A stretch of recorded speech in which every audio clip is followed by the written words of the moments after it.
Hey everyone. I never thought I'd be the one writing something like this, but I guess life really does come at you sideways.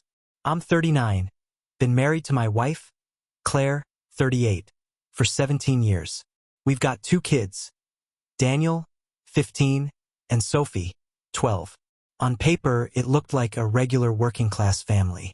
I work as a loader for a shipping company, brutal hours, lots of travel, and Claire works in catering, mostly weekends and events. I thought we were doing okay. We had arguments, sure. Mostly about me being away too much, not helping with the kids, not being romantic enough. And yeah, I get it. I'm not perfect. I haven't exactly been showering her with roses and bubble baths. I've been exhausted. I work long shifts loading crates, dealing with angry foremen, sore backs, and unpaid overtime, just so we can afford the mortgage, school fees, food on the table.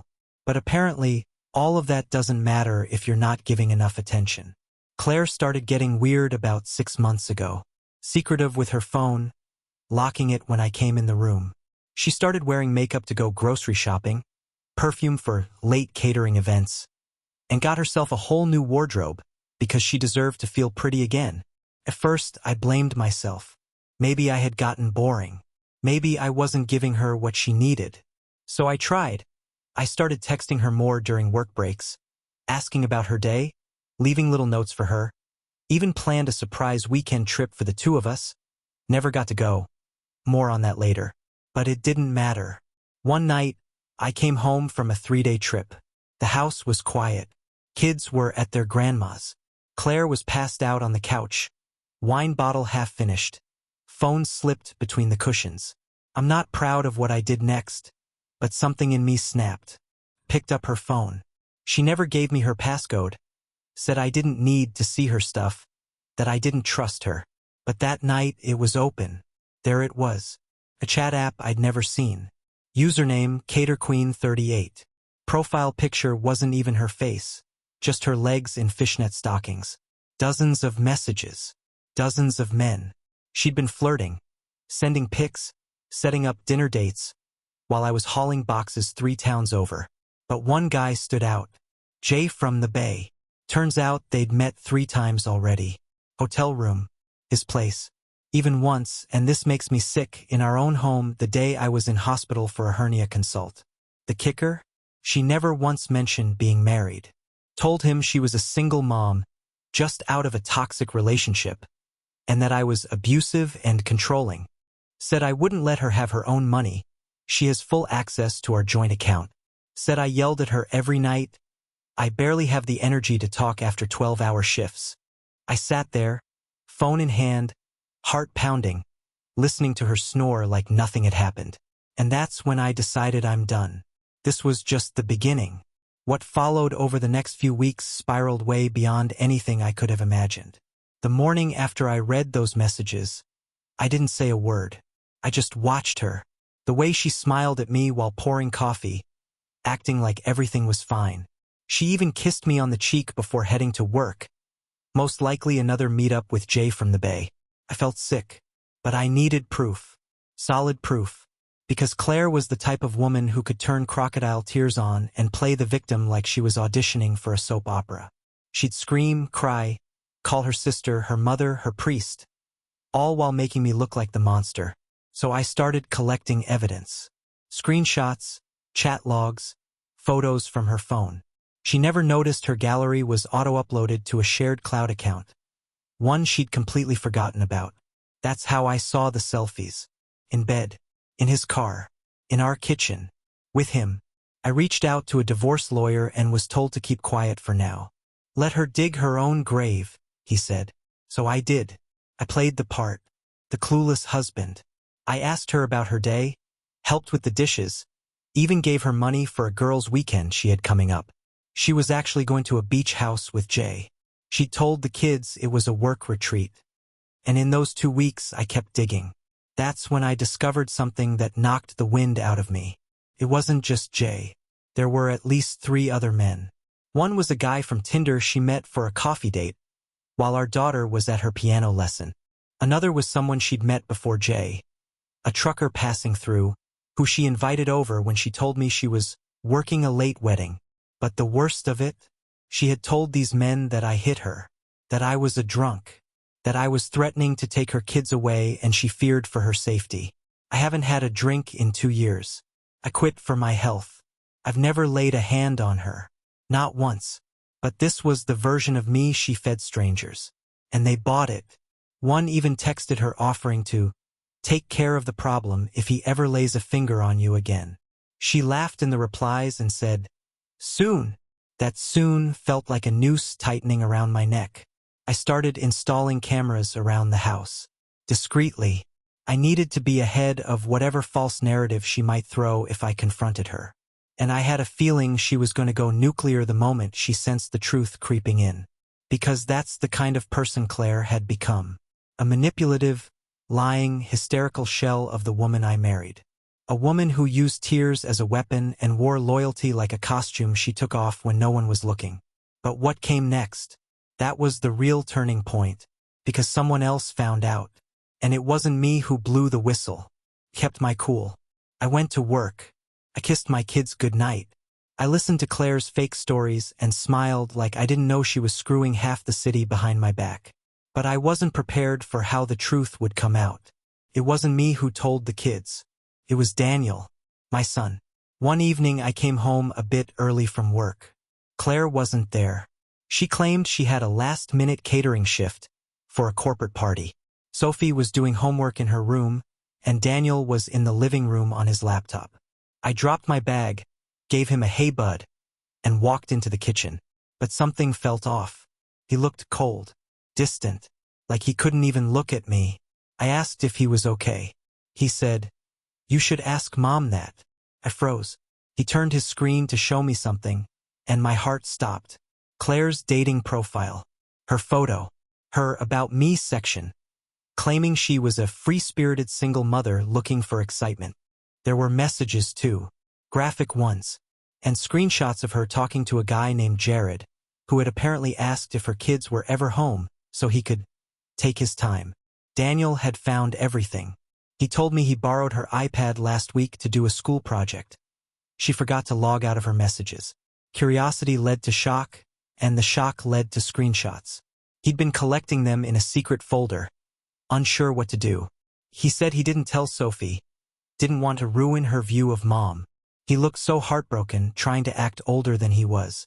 Then he asked me something that tore me apart. "Dad, do we still have to pretend like we're a happy family?" I felt everything inside me break at once. But I couldn't lose it. I needed to be steady.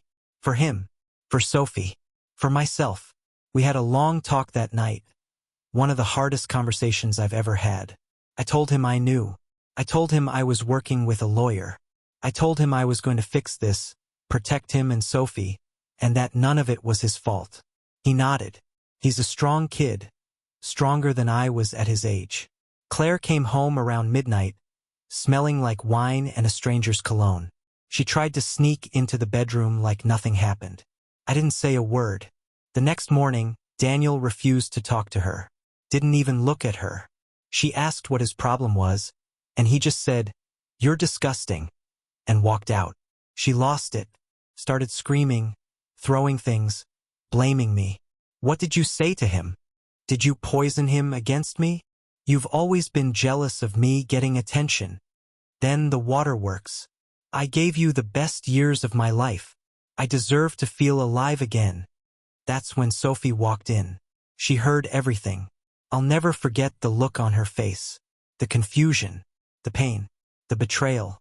Claire tried to twist it immediately. "Sweetie, Daddy's trying to break up our family. He doesn't understand adult stuff." But Sophie just backed away and said, "I don't want to be around you right now." That moment broke her. She dropped the act. Started screaming that I'd set her up, that I was spying on her, that she was the victim, sobbing, shaking, calling me a manipulative abuser. But it didn't work anymore. The kids saw her for who she was. The mask was gone. She stormed out that afternoon, said she needed space, and left in her car. She didn't come back that night. But the next morning, I got a knock on the door. It was the police. I opened the door and 2 officers were standing there. Calm, polite, but firm. Are you Mr. Halter? Yeah. What's going on? We received a report from your wife. She's alleging domestic abuse and requested we conduct a welfare check on the children. I stood there, dumbfounded. For a few seconds, I couldn't even form words. I had prepared for a lot of scenarios. Crying, screaming, even cheating again. But I never thought she'd try to weaponize the system against me. Domestic abuse? I repeated. Are you serious? They didn't come in aggressive, thankfully. They said it was standard procedure and asked if they could come in and talk to the kids. I let them. I had nothing to hide. Daniel and Sophie were in the living room, quiet but alert. They talked to the officers separately while I sat in the kitchen, feeling my hands tremble from sheer rage. When the officers came back, one of them looked almost embarrassed. They say you've never laid a hand on them, or your wife. In fact, they both said they feel unsafe around her lately. I nodded, barely holding back tears. She's been cheating, lying, manipulating everyone. I've got everything backed up if you want to see it. They told me it wasn't necessary right now, but that her report would still be filed, which meant one thing. She was building a case. She was trying to win custody before the divorce even started. Trying to paint me as a threat, a monster. They left, but before they did, one of them quietly said, "Get a lawyer, fast." So I did. That day, I called my lawyer, sent him all the evidence, and gave him a full rundown of the false accusations. He was furious. Not surprised, but furious. He told me to get ahead of it. File first. Lock in my side before she could spin her web any further. That evening, she came back. No apology. No explanation. Just barged in, acting like nothing happened. Said she had needed to calm down. And that she only called the police because she was scared I'd brainwash the kids. "I know how manipulative you are," she snapped at me, flipping her hair like she was on some reality TV show. "You've always been jealous of the fact that other men actually want me." I didn't respond.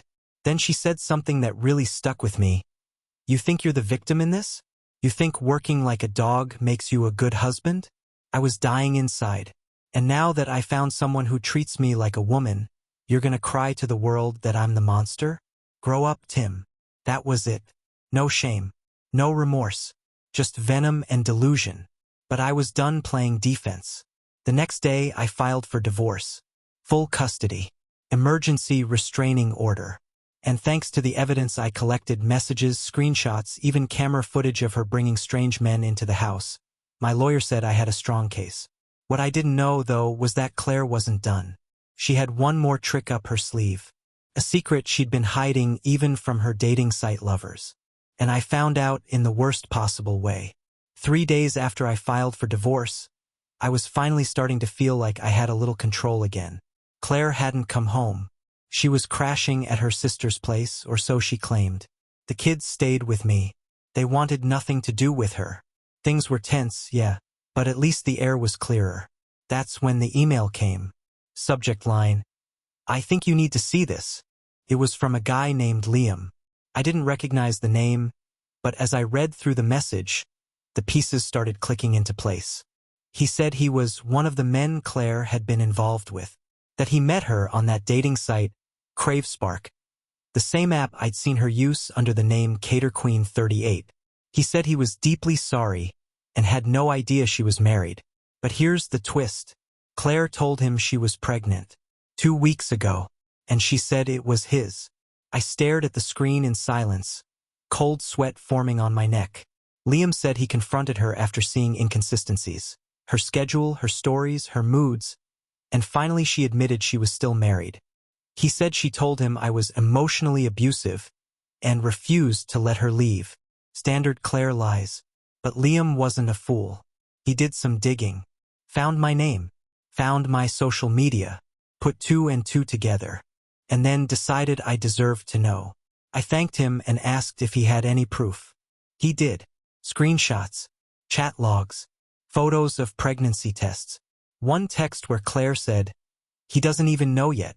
I'm gonna tell him it's his so I can finally leave that boring loser." That boring loser was me. I stared at that line for what felt like hours. My mind was spinning. Was she really pregnant? Was she bluffing? Was it a trap to squeeze Liam for attention, or worse? Was she planning to pin it on me to get custody and child support? The very next morning, I called my lawyer again. Told him everything. He advised me to get a paternity test immediately if she claimed the baby was mine, and warned me not to agree to anything until we had a legal record of her behavior. But the real problem? Claire didn't know I knew. Yet, that weekend, she showed up, unannounced, banging on the front door like she was entitled to walk back into our lives. I opened it and immediately saw it. The smug smile, the sudden glow. She was dressed in a way that screamed, "Look at me. I'm doing amazing." She sat in the kitchen like nothing had happened, drinking coffee and acting like the house still belonged to her. Then she said it. "I'm pregnant, Tim." I nodded slowly. "Congrats." She blinked, clearly not the reaction she was expecting. Then she added, "It's yours, obviously." And I just said, "We'll see." Her face snapped. That same look I've seen when she didn't get her way. That sharp twist from fake sweet to full-blown rage. "You're calling me a liar now? After everything I've been through? I give you 17 years and this is how you treat me?" I stood up, looked her in the eye and said, "No, Claire. You gave yourself to 4 different strangers behind my back. And now you expect me to believe you're carrying my kid?" She stormed out. 10 minutes later, my phone blew up. Texts from her sister, her mother, even some of her friends. "How dare you accuse her? She's been through so much. You should be supporting her right now." She'd activated her flying monkeys. Classic. But it didn't matter. I was already 5 steps ahead. Because what they didn't know, and what Claire was about to find out, was that I'd already spoken to another man she forgot to delete. A man who knew a whole different side of Claire. A man who had video, and what he sent me would change everything. The man's name was Marcus. He messaged me 2 days after Liam. Said he'd been seeing Claire on and off for a few months. At first, I didn't even want to respond. I thought I'd already heard it all. But then he wrote something that made my stomach flip. "I think you deserve to know what she's been doing. I have footage. From your house." I called him immediately. Turns out, Claire invited Marcus over multiple times while I was on night shifts. She told him the same sob story. Abusive husband, trapped marriage, needs a real man, blah blah. But the kicker? Marcus didn't trust her. Said she acted shady and strange. So one time, get this, he recorded everything. Why? Because he thought she was setting him up. The footage was from a phone. Poor lighting, grainy, but unmistakable. Claire, on our couch, in our living room, with Marcus, wearing my shirt. I felt my chest tighten. I watched her laugh, pour wine into a glass that I had bought on our anniversary. And then, she did something I'll never forget. She looked right into the camera, not knowing it was there, and said, "My husband's too dumb to catch any of this. He's always working, always too tired to think. He doesn't even touch me anymore. I deserve better." Then she climbed on top of Marcus. That was all I could watch. I shut it off. My hands were shaking. I sent it straight to my lawyer. He was silent for a minute before saying, "You just won your case." That night, I sat down with Daniel and Sophie. I didn't show them the video, no way, but I told them what it meant. I was going to fight for full custody, that I'd keep them safe, that no judge could possibly award custody to someone like her after this. Sophie started crying. Daniel just clenched his jaw and said, "Good." And then Claire showed up again. Except this time, she brought someone with her. A man I'd never seen before. Slick hair, smug face, button-up shirt open halfway like he thought he was starring in a soap opera. Claire stood next to him with her hand on her belly, visibly trying to show her bump, even though she barely looked any different than usual. "This is Jason," she said.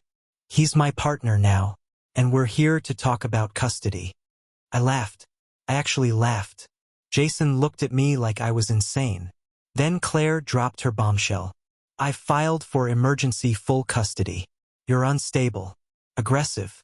I told them about your spying and controlling behavior. And when the baby's born, we'll be moving to another state." I didn't flinch. I just looked her dead in the eye and said, "I hope Jason likes kids that aren't his." Her smile twitched. I could see the crack forming. I leaned in and whispered just loud enough for her to hear. "I've got footage, Claire, from the couch, and you're not the victim anymore." Her face went pale.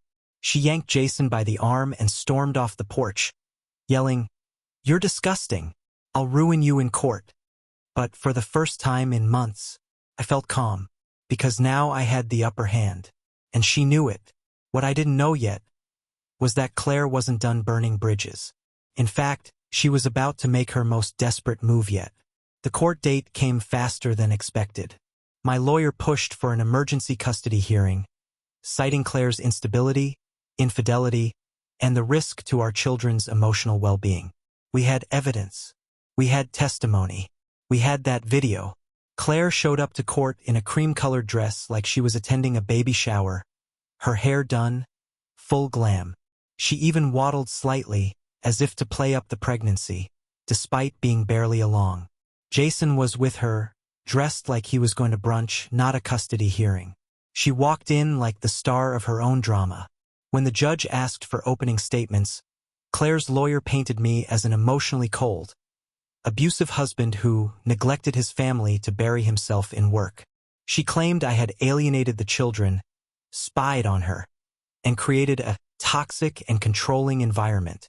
The judge turned to my side.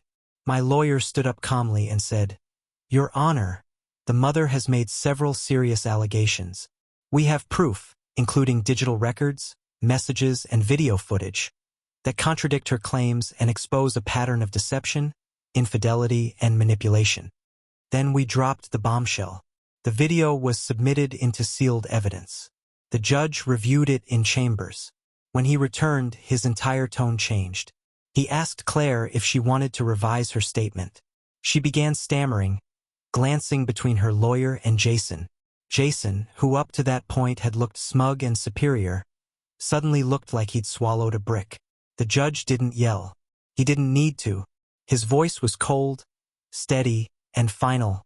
"The court is deeply concerned by the mother's behavior.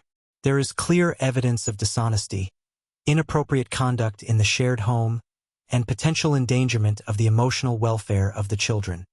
Claire snapped. In the middle of court, she stood up, pointed at me, and screamed, "He made me this way.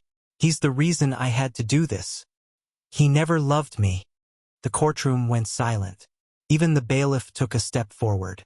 Then she started sobbing uncontrollably, loud and dramatic, like she was performing for a crowd that had stopped clapping. Jason put his hand on her shoulder, but she shoved him off and shouted, "You said they'd believe me." "Wait, what?" The judge ordered her to sit or be removed. Claire collapsed back into her chair, breathing like she'd just run a marathon. The ruling? Temporary full custody to me. Supervised visitation for Claire. Mandatory psychological evaluation. Outside the courtroom, Jason tried to approach me. Said something like, "I didn't know, man. I didn't think she'd, you know?" But I didn't let him finish. I told him to enjoy cleaning up the mess he walked into. Then I turned around and left. But Claire, she wasn't done. That night, after the hearing, I got a message from an unknown number. It was just a single photo of Sophie, the school, taken from a distance. The caption, "You think this is over?" That photo shattered something in me. I stared at it for a full minute, my pulse pounding in my ears. It was clearly taken without Sophie's knowledge, from a car, maybe across the street. She was standing with her backpack, waiting at the school gate. Just a regular moment in her life turned into a silent threat. My hands were shaking as I called my lawyer. Then the school. Then the police. They took it seriously. We filed for a protective order the next day. I explained everything to Sophie carefully. She was scared, but calm. I could tell she was tougher than she let on. Still, her voice trembled when she asked, "Is Mom trying to take me away?" I didn't have the heart to answer. Not fully. Because honestly, I didn't know. Claire didn't show up for her first supervised visit. She canceled the second, then went radio silent for days. Then, out of nowhere, I got an email from her. Long, rambling, full of contradictions. She said she couldn't take the humiliation anymore, that I had turned the kids against her, that I was destroying her future with lies. She called the court corrupt, the judge sexist, and said she was being punished for needing love. Then, buried halfway through the message, she dropped this line: "If I can't have them, no one will." I immediately forwarded it to my lawyer and the police. The restraining order request was escalated to urgent. But they couldn't arrest her, not yet. She hadn't made a direct threat, just implied it. But I was done taking chances. I pulled the kids out of school the next day and arranged for them to stay with my sister out of state. I told them it was a trip, that they needed a break. Daniel understood. Sophie cried when I left, but I promised her this was just temporary, that I'd fix everything. And I tried. God, I tried. But that week, Claire finally cracked. And she didn't just go after me. She went after herself. I got a call from the hospital on a Tuesday night. Claire had been admitted. Pills, wine, found in her car, parked outside the house she used to live in. Our house, with an empty baby bottle on the passenger seat, and a typed-up letter that started with, "Tell my children I love them, even if they were poisoned against me." She survived. Barely. They put her on a 72-hour psychiatric hold. The hospital called it a mental health crisis. But I knew better. It was another move in the game. Another act in her twisted performance. Only this time she went too far. Jason, he was gone. Left town. I heard through a mutual friend that he packed up and blocked her on everything the day after her courtroom meltdown. Smart man, way too late. But the damage was done. The judge, after reviewing everything, the hospital report, the threats, the missed visits, the photo of Sophie, made it official. Claire lost all custody rights. Indefinitely. She could appeal. She probably would. But it was over for now. Or so I thought. Because right when the dust started settling, I got a call from a number I didn't recognize. It was a woman. She said she was Claire's old friend from work. And she said there was something I needed to know about the pregnancy. The woman's voice was calm, almost hesitant. "Hi, I don't know if I should even be calling, but I used to work with Claire at the catering company. We were kind of close and, well, I just think you deserve to know the truth." My stomach dropped. I already knew what she was going to say, or thought I did. But still, I asked, "What is it?" She sighed. "Claire was never pregnant." I didn't say anything. "She told me about the plan," the woman continued. "She said she was going to fake a pregnancy to get custody. Said it would make her look more sympathetic. She laughed about how no one could prove anything for a few months, and that by the time the court figured it out, it would be too late." I felt a cold, hollow weight settle in my chest. It had all been fake. Every bit of it. The bump, the baby bottle in the car, the emotional meltdowns in court. Even the photo she sent to Liam and the dramatic announcement in my kitchen. All of it was theater. And then the woman told me something even darker. She was planning to say you hit her. She said she'd do it if she got desperate. That all she'd need was a few fake bruises and the right lighting. I don't remember hanging up the phone. I just sat on the couch, staring at nothing. The air felt too heavy to breathe. This wasn't just about betrayal anymore. This was psychological warfare. She hadn't just cheated. She hadn't just lied. She'd built an alternate reality. A story where she was the tragic victim of a cruel, distant man. A world where she could sleep around, weaponize pregnancy, threaten her own children, and still come out smelling like roses. And the craziest part? She believed her own lies. I called my lawyer again. We sent the hospital records, the court transcripts, and now a signed statement from her former coworker to the judge. At the next hearing, the judge made it permanent. Full legal and physical custody to me. Claire, 0 visitation rights. Psychiatric treatment required before any appeal would be considered. When she found out, she left me one last voicemail. Her voice was hoarse and broken. "You ruined me. I hope you're proud. All I wanted was to feel loved again. I hope those kids grow up to hate you for turning them against their mother." I deleted the message without replying. Because the truth was, she ruined herself. And her final lie, that baby she swore was mine or Liam's or Jason's, never existed at all. But just when I thought it was finally over, something showed up in the mail. A thick envelope. No return address. Just my name on the front, written in shaky handwriting. Inside were printed screenshots of messages. Messages between Claire and someone I hadn't thought about in years. The envelope was stuffed with papers. Dozens of them. Printed screenshots, conversations from some messaging app one didn't recognize.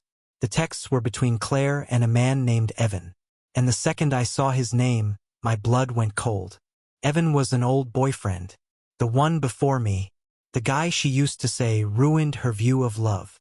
He was controlling, manipulative, and once, during an argument, punched a hole in her car's windshield.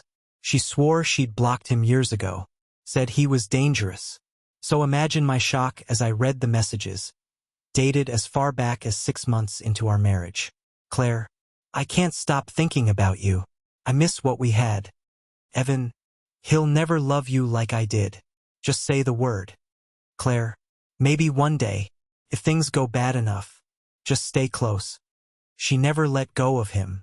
Through every year of our marriage. The kids' birthdays, anniversaries, the weekends I killed myself loading trucks while she worked weddings. He was in the background.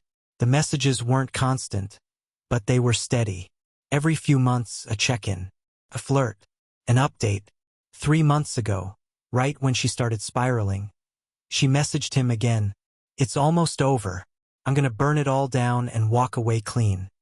Evan replied, you always had it in you. And then the final message just 2 weeks before the custody hearing. He's fighting back harder than I thought.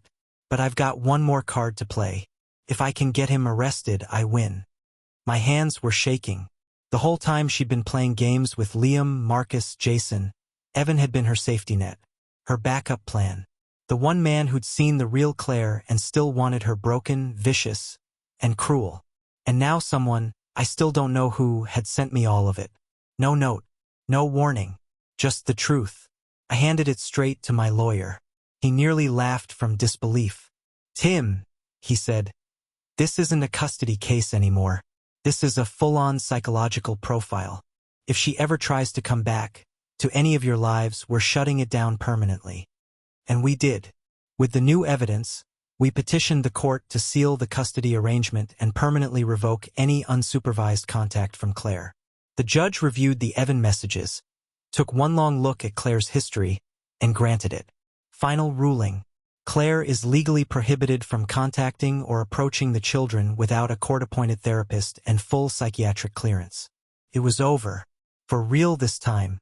Daniel and Sophie came back from my sister's a week later. I didn't tell them everything, just enough to help them understand that Mom isn't well, and that we're safe now. Daniel just nodded. Sophie hugged me and said, I don't want her to find me again. Promised her. She won't. But even now, sometimes I wonder, who sent that envelope? And why did they wait until the very end? A month passed. No calls. No texts. No unexpected knocks. Claire had vanished, just like the order demanded. The house felt different. Quieter, yes, but calmer. Safe. Sophie started sleeping better.